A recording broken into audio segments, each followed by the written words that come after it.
Fact 1. As each goose flaps its wings, it creates an uplift for the birds that follow.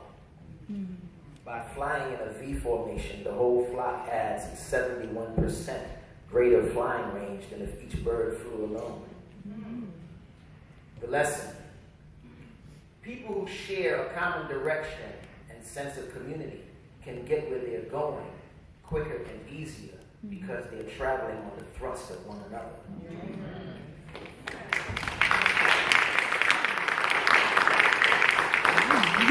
Fact 2. As each goose flaps its wings,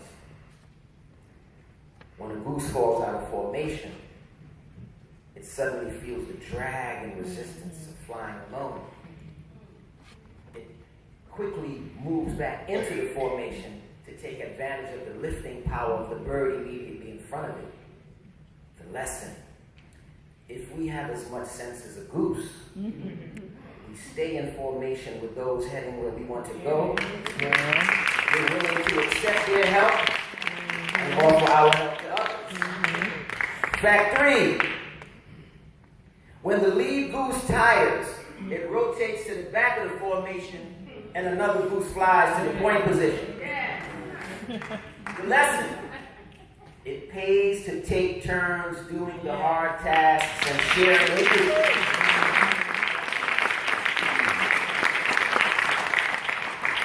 As with geese, people are interdependent on each other's skills, capabilities, and unique arrangements of gifts, talents, and resources.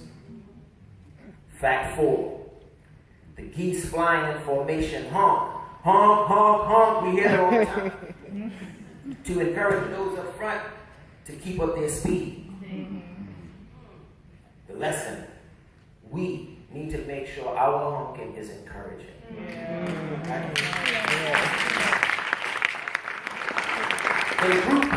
In groups where there is encouragement, productivity is much greater. The power of encouragement, that is to stand by one's own heart and core values and to encourage the heart and core values of others, is the quality of honking we see. And fact 5. When a goose gets sick, wounded, or shot down, 2 geese drop out of formation and follow it down to help it protect it. Did y'all know that? I didn't know that either. They stay with it until it dies or is able to fly again. Then they launch out with another formation or catch up with the larger flock. The lesson: if we have as much sense as geese, we stand by each other in difficult times as well as when we're strong. Right? So even though we were behind 40-foot high concrete walls where we were virtually cut off from nature and couldn't see trees, matter of fact, nature had been all but wiped out. Nature, God, the universal life force, however we choose to understand how these divine things work in our life, did not leave us without a beautiful example in the form of these magnificent creatures on what it takes to form an organization and run an organization, to maintain a family, to keep a team together, right? To keep a movement consolidated and moving forward, right? To do what we need to do to deal with the issues we need to deal with, because the only way we can deal with it is as a community.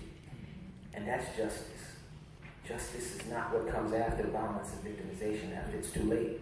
Justice is about what goes ahead. How do we meet each other, greet each other, and treat each other to create a culture that reduces the likelihood of violent tendencies?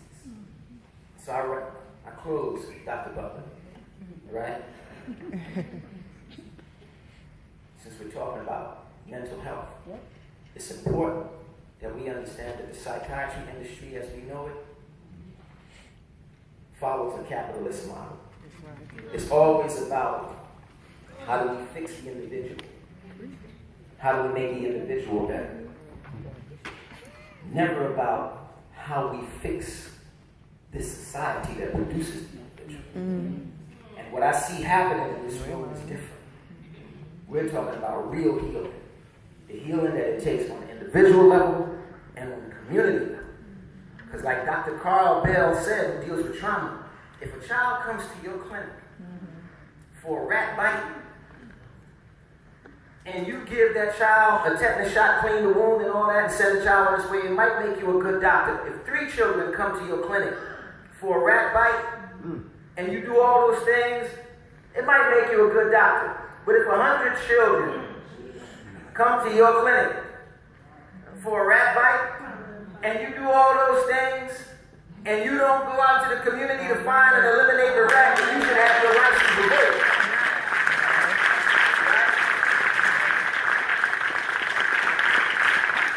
What is it that's biting our children?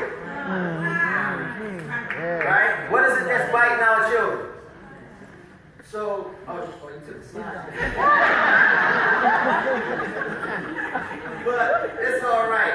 We ran out of time. So, because the slides I wanted to show you was, there is a rising tidal wave of consciousness about what's going on. People are speaking out about the toxicity of prisons and how this is something that we don't want to make peace with as a society. Something is becoming less in our own humanity when we make peace with this idea of justice, about these monuments of misery that have popped up over the landscape like the measles.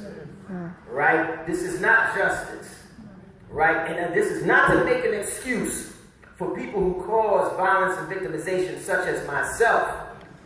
Right? I am here to do everything that I pledged to you to do and to ask you, how can I serve and how can I join the struggle to create a more livable world? And one more story. Please. One more story, please. Please. This is important.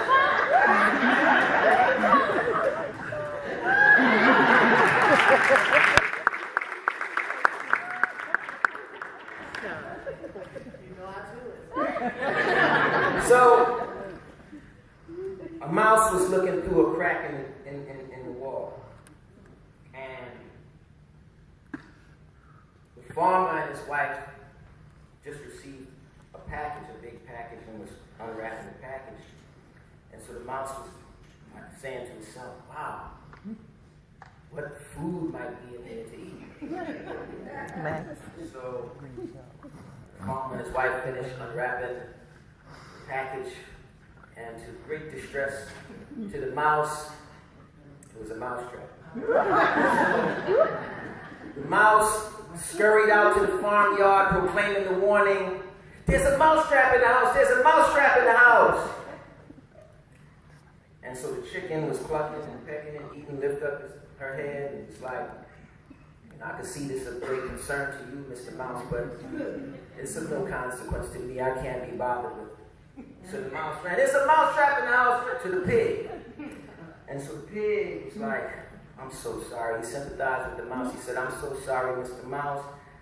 You know, I really feel bad for you, but there's nothing I can do more than pray, and be rest assured I will pray for you." Well, so the mouse he ran to the cow. "There's a mousetrap in the house. There's a mousetrap in the house." And the cow said, "You know, I see this is really bothering you, but it's no sweat off my nose." So the mouse, head down, dejected, went back to the farmer's house to deal with the mousetrap all alone. Later on that night, a sound was heard. It was like the sound of a mousetrap going off, catching its prey. So the farmer's wife rushed out of the bedroom, but in the darkness, she didn't see that a venomous snake, its tail, had got caught in the mousetrap. So she had got bitten. And so the farmer rushed his wife to the hospital, and she returned home with a bad fever. And so you know how, they say to treat a fever you need chicken soup. So the farmer grabbed his hatchet and ran out to the barn for the ingredients. But the fever got worse. A lot of friends and neighbors came over to show support. And the farmer needed to feed them, so he went out and killed a pig to feed them. Unfortunately, the farmer's wife succumbed to the venom, and she passed. And so at the funeral, a lot of people came, and so the farmer, he butchered the cow to feed everybody. So the mouse looked on at all of this with great sadness. You know, and so the next time we think that something doesn't affect us because it happened to somebody else, we're sadly mistaken. You know, we need to show up for each other, especially in these struggles where we're talking about what kind of society we want to create here. Right? You know, because we're all, each of us is a thread in another person's tapestry. All right? Each of us. We're connected. And in this struggle, mass incarceration, and healing on all fronts, we all have to play a part in that. No one